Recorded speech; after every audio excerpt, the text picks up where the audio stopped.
In the sitar particularly, there's a very interesting relationship between the right hand and the left hand. I always tell all aspiring students of sitar that the left hand is closer to your heart. So your left hand is emoting for you. The right hand is, however, your breath. If you compare it with the voice, it is your breath. You are the way you breathe, how much you can sustain the breath is based on your right hand. So if I give a stroke like this,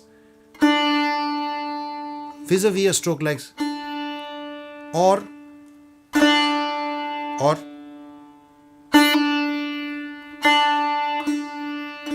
various kinds of strokes will determine how you pronounce a note. So if I sing, or the dynamics of it is also controlled by the right hand. But it is very interesting because it's a far more complex relationship than that. This is a very oversimplified view of it. So if you get into the next layer of understanding, then you will see that it is also controlled by the pressure of the left hand. So if I play, but if I play, or if I play,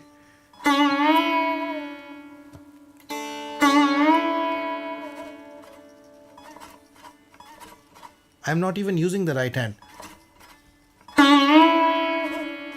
This jerk keeps the note going. If I play, it'll die faster, but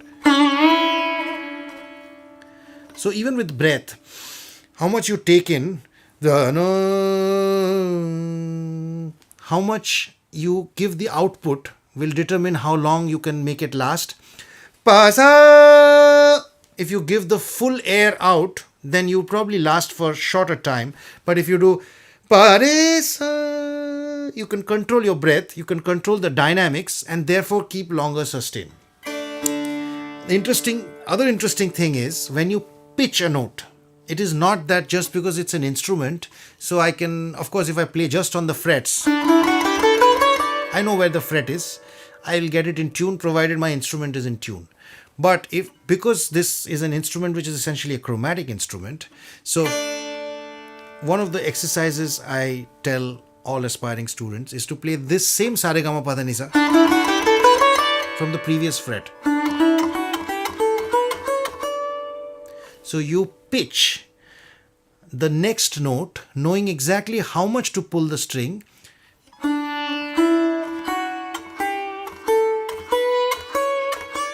or even from 2 notes before.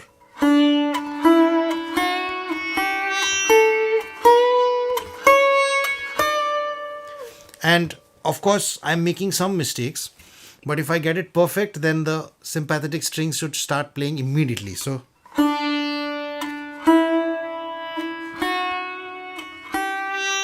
etc. And this is quite an exercise, quite a daunting task in itself. This enables this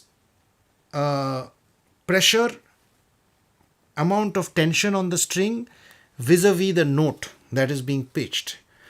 Total awareness of this is what leads to the ability of playing complex vocal ornaments. Like, for instance, and also, just to add to that, also the dynamics of it. Like, say, Dile na dan. So, I don't say Dile na dan. No, it's Dile na dan. So, you know where to make it soft. Tujhe hua.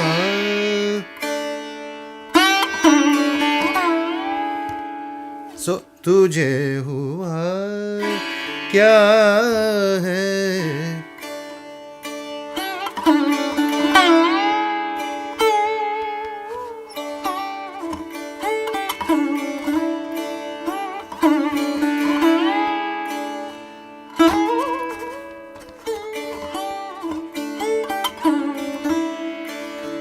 So exactly knowing the dynamics, the tension, or to just give you some other ornamentation, let's say in a sort of a mand kind of thing.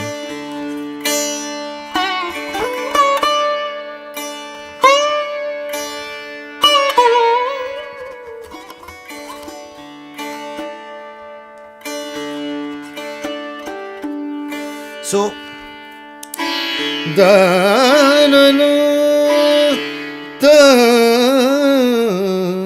knowing exactly where each note. Sa ni da da da ni da da ga ma ga ma ga sa. I need to know what notes I'm playing. So.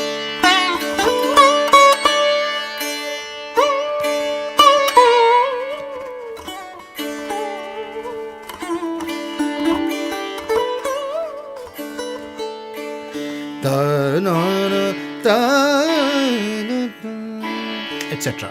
Sometimes it is so complex, especially with the use of chromatic notes, some of the frets, so then you have to modify it to the instrument. You have to modify the phrase based on the ability of the instrument. Some of the chromatic notes, like for instance the Komal Re fret is not even available on the sitar right now, so I have to push the Shuddha Re fret up to the flat second. So if I have to play Sa Re Re, I have to pull it from Sa only. So awareness of like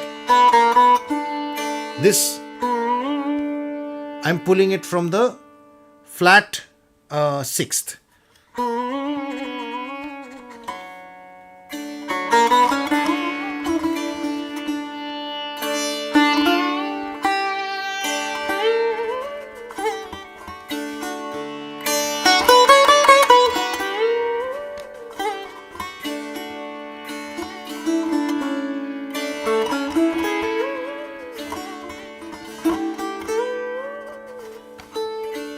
Etc.